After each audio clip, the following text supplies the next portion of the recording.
bora para mais uma lista literária. No vídeo de hoje eu trouxe 3 indicações de livros que tem aí narradores inusitados. Eu terminei uma leitura recente que me fez pensar sobre isso, que me fez conectar com esses outros 2 livros e achei que seria legal trazer essas indicações aqui, porque são livros incríveis e eu quero muito falar um pouquinho sobre eles. Bom, se você tá assistindo um vídeo aqui do canal pela primeira vez, seja muito bem-vindo. Meu nome é Natália, por aqui a gente conversa sobre literatura. Já te convido a deixar uma curtida aqui, se inscrever no canal se você gosta de assistir conteúdo sobre livros por aqui. Então vamos lá, o primeiro livro, o livro que eu terminei recentemente, que me deu a ideia desse vídeo, foi o livro Se Adaptar, da Clara Dupont-Moreau, que é uma escritora francesa. Esse livro aqui saiu pela TAG e foi publicado em parceria com a editora Dublinense. E quem traduziu esse livro foi o Diego Grando. Aqui a gente tem uma história que, gente, eu fiquei encantada com esse livro. É um livro lindo, lindo, lindo, lindo. E essa história, ela é contada por pedras. São pedras que narram a história dessa família que a gente vai conhecer aqui nesse livro. E é uma história muitíssimo sensível e parece uma coisa muito diferente e esquisita, né? Pedras narrando a história, mas tem todo um contexto, uma explicação para isso. Porque essa família mora ali numa cidade na França, que é uma cidade mais afastada, e eles estão cercados por montanhas. Então, perto da casa ali, tem aquelas montanhas, tem aqueles paredões ali com pedras. E são essas pedras que estão ali observando a família, que estão observando as crianças dessa família e que vão contar um pouco dessa história aqui. E é uma história que vai focar nos filhos dessa família. A gente começa aqui, são 3 filhos, uma das crianças acabou de nascer. E o livro inicia justamente contando sobre esse último filho que nasceu, falando aqui que um dia numa família nasceu um menino inadaptado. Então ele é introduzido dessa forma. É uma criança que ela não se desenvolve ali, ela acaba não tendo força ali, né, no corpo, e aí ela não tem desenvolvimento do cérebro. Eu não lembro se falou especificamente qual que é a doença que ela tem, qual que é a condição que ela tem ali, mas é uma criança que tá fadada a ficar ali daquele mesmo jeito que ela tá desde o nascimento, né? Então ela não se desenvolve, ela não aprende, né? Ela não aprende a andar, ela não consegue se movimentar, ela não aprende a falar, enfim. É uma criança, como eles estão chamando aqui, de inadaptada. E aí, essa criança tem ali esses outros 2 irmãos, um menino e uma menina, né? O menino é o irmão mais velho e a menina tá ali, né? Entre os 2. E o livro vai trazer a perspectiva desses 2 irmãos, contando ali como que eles se relacionam com essa criança, né, com esse irmão ali na família. Então as dificuldades que se tem de se entender essa situação, como é que foi quando os pais contaram sobre isso, né, quando eles trouxeram essa notícia. De início ali foi identificado apenas que o menino era cego, né, então ele não enxergava ali. Então inicialmente era essa a grande questão. Depois descobriram que era muito mais que isso, né? Que era uma criança que de fato não iria ali, né, se desenvolver de uma outra forma. E aí o livro vai trazer essa perspectiva dessas 2 crianças e a relação que elas criam ali com o irmão. E é muito bonito, porque a autora consegue trazer isso com uma beleza, uma sutileza ali que, enfim, é incrível. Mesmo falando das partes pesadas, das partes difíceis ali, porque ela traz um pouco de como que os irmãos às vezes se sentem raiva ali, né, sentem repúdio pela criança, enfim, traz essas coisas assim, sabe, que fazem sentido ali dentro desse contexto. E a autora traz muito disso por uma experiência pessoal, né, ela teve também um irmão com características parecidas, então ela fala, né, ela traz esse ponto de vista pessoal, né. Eu gostei de saber disso, porque eu acho que torna a história ainda mais real, né, ainda que pareça muito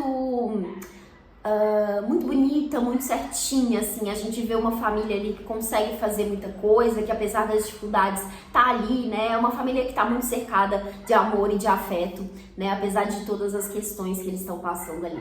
Então é um livro que vai mostrar um pouco do desenvolvimento desses irmãos. E tudo isso pela perspectiva, né, desses irmãos, mas quem tá fazendo essa narração são as pedras. Então é muito bonito, é muito legal ver como que a autora conseguiu desenvolver isso aqui, é muito sensível. E eu, assim, amei esse livro. É um livro bem fininho, né? E, enfim, tem um desenvolvimento incrível. Eu acho lindíssima a forma como ela apresenta aqui toda essa questão, né? Eu acho que fala bastante sobre como que o mundo se relaciona com pessoas que têm qualquer tipo de deficiência, né? Eu acho que a gente pode expandir um pouco para além do cenário específico que ela traz aqui, né, da condição específica que ela traz aqui, mas ela mostra alguns contextos, algumas relações ali, né, de outras pessoas, as crianças vendo ali outras pessoas na escola comentando, né, no parquinho, enfim, como que eles lidam com isso, né, e, enfim, é um livro que dá pra pensar bastante coisa sobre essa questão, sobre essa adaptação, né, que é aí pra essa família. E assim, lindíssimo, lindíssimo mesmo. Eu indico muito, muito mesmo. E achei que a autora conseguiu trabalhar essa narração ali de uma forma muito interessante. Então fica aqui a primeira indicação dessa lista. Agora vamos pro próximo, que é A Árvore Mais Sozinha do Mundo, esse título maravilhoso da Mariana Salomão Carrara, publicado pela editora Todavia. Essa aqui é uma escritora brasileira. E nesse livro aqui a gente também tem uma família, vamos acompanhar aí uma família no sul do Brasil, que se dedica ao cultivo do tabaco. Então a gente tem ali um casal, que é o Carlos e a Guerlinda, e eles têm 2 filhos ali, são 2 ou 3 filhos? São 3 filhos, que é a Alice, a Maria e o Pedrinho. Então, esse núcleo familiar que a gente vai acompanhar aqui nessa história, entendendo um pouquinho ali de como que essa família se relaciona com esse trabalho ali, né? Como que isso ajuda ali no sustento dessa família e as consequências que isso tá tendo, que isso tá trazendo ali para eles. E quem vai contar essa história são aí, de novo, objetos inanimados. E aqui a gente tem mais de um narrador. Então nós temos o espelho, a roupa de proteção, que é a roupa que eles vestem ali quando eles precisam fazer, como é que fala? Colocar os defensivos agrícolas ali. Então, o espelho que tem dentro da casa, essa roupa que eles usam quando eles estão indo ali, né, acompanhar o cultivo do tabaco, o carro da família e a árvore, que é essa árvore que tá ali no quintal, que tá conseguindo observar tudo de cima. Então a narrativa vai alternando aí entre esses 4 narradores, cada hora a gente tem ali uma perspectiva diferente. E é muito, muito interessante como a autora consegue trabalhar isso, porque ela tenta trazer um pouco de cada um desses personagens inanimados. Então, quando é o espelho falando, por exemplo, a gente tem toda ali uma questão sobre a visão que os personagens têm de si mesmo, né? Então, o espelho tá vendo ali as pessoas olhando, às vezes, pra si mesmo. Tem um personagem, por exemplo, que é o pai, que ele sempre passa pelo espelho sem observar, né, sem olhar para si mesmo. Então ele tá muito desatento ali, né, muito desorientado o tempo todo. Então o espelho fala dessa questão a partir desse ponto, né? Quando tem uma das filhas ali, se eu não me engano é a Alice, que tá o tempo todo se observando, que tá muito preocupada com a aparência, com o próprio corpo, que tem ali visões fora daquela realidade da família, né? Então o espelho também traz um pouquinho disso, quando ela para ali e se olha no espelho. Então isso é muito legal, né? E a questão de outros personagens ali, porque não fica preso nesse núcleo ali da casa, por exemplo, né? Então a gente vê quando eles vão para esse momento ali do cultivo do tabaco, quando eles estão no carro, né? Indo para algum outro momento, quando eles estão reunidos ali em família. E tem a árvore, né? Que eu acho que acaba sendo a narradora mais sensível ali, né, mais presente, justamente porque ela tá vendo tudo de cima e traz um pouco ali desse olhar sobre a família. E assim, é maravilhoso, maravilhoso, maravilhoso. Eu achei incrível a forma como a autora conta essa história, a forma como ela aborda todas as questões aqui, porque a gente vai ter aqui não só questões familiares, né, um pouco desses desentendimentos e entendimentos ali que a família tem, como que as crianças lidam ali com essa situação, mas também as consequências que tem ali a questão da criação do cultivo do tabaco, né, porque afeta essas pessoas, né, em questão de saúde mesmo. E a autora puxa um pouquinho também para esse contexto social ali, né, esse contexto histórico, político que tem ali por trás, né, de uma forma que ficou muito equilibrada, que ficou, enfim, incrível. Eu amei isso aqui. E assim, a escrita da Mariana já é uma queridinha aqui, inclusive num dos últimos vídeos indiquei um outro livro dela, que é o Se Deus Me Chamar Não Vou. Aproveitar para deixar essa outra lista aqui nos cards ou aqui no box de descrição para vocês assistirem também, porque tá incrível. Então já gosto muitíssimo da autora e achei que essa narrativa que ela criou aqui funcionou muito bem. Ela conseguiu contar essa história de uma forma maravilhosa. Então tá aqui, mais uma indicação. Agora o próximo não é necessariamente o narrador, né? Quem narra a história ali, que é inusitado, até porque esse livro é uma biografia, mas é uma biografia de uma personalidade, um personagem muito diferente, que é um cachorro. Tô falando de Flush, uma biografia publicada aí pela Virginia Woolf, que é uma das minhas escritoras favoritas, então gosto muito de citá-la também. Esse livro aqui saiu pela Autêntica e tem tradução do Tomás Tadeu.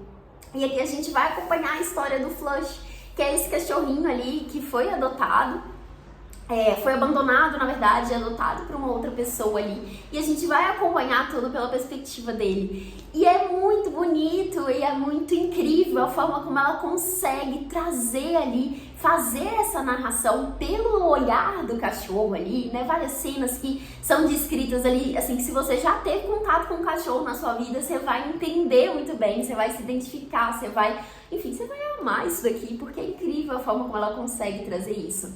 E outro ponto curioso é que essa história foi inspirada aí, né? Ela decidiu trazer essa biografia de um cachorro, porque ela estava lendo ali as cartas, se eu não me engano eram as cartas, acho que era isso mesmo, de uma poeta que é a Elizabeth, esqueci o nome dela, não sei nem se eu sei pronunciar, Elizabeth Browning, que ela tava na época que ela conheceu o poeta Robert Browning, que foi com quem ela se casou depois de um tempo fugindo para a Itália. Então, nessa história toda, ela tem um cachorrinho, né? Ela chega a adotar um cachorro, um filhote ali. E a Virginia usa isso como referência ali pra contar a história do Flush aqui nesse livro. E assim, é maravilhoso, maravilhoso. Todos esses livros, né, são maravilhosos. Também uma história curtinha, acho que das narrativas da Virginia Woolf talvez seja uma muito tranquila de ler, né? Se você nunca ouviu falar da autora, a Virginia é conhecida aí por uma escrita de fluxo de consciência, então os personagens estão com um pensamento ali meio atrapalhado, você acaba se perdendo um pouco na leitura ali, justamente por isso, exige um pouco mais de atenção, mas esse livro aqui em específico é muito tranquilo, muito facinho de ler e muito gostoso. É muito bonito aí acompanhar a história desse cachorrinho, ver tudo que acontece ali. Tem algumas cenas que são um pouco mais difíceis, pesam no coração, mas assim, maravilhoso. Amo que ela teve essa ideia aqui de criar essa biografia do Flush. Então tá aqui as 3 indicações de leitura desse vídeo: o Se Adaptar, a Árvore Mais Sozinha do Mundo e Flush, uma biografia, que são aí com narrativas um pouco inusitadas. Me conta aqui nos comentários qual outro livro você acrescentaria nessa lista, se você consegue lembrar aí de algum outro livro que tenha uma narrativa diferentona. Vou adorar saber, porque eu gosto muito de ler livros que fujam aí, né, do comum. É isso, se você gostou, não esquece de deixar uma curtida aqui nesse vídeo, se inscrever no canal para os próximos conteúdos e eu te vejo por aí. Boas leituras e até mais!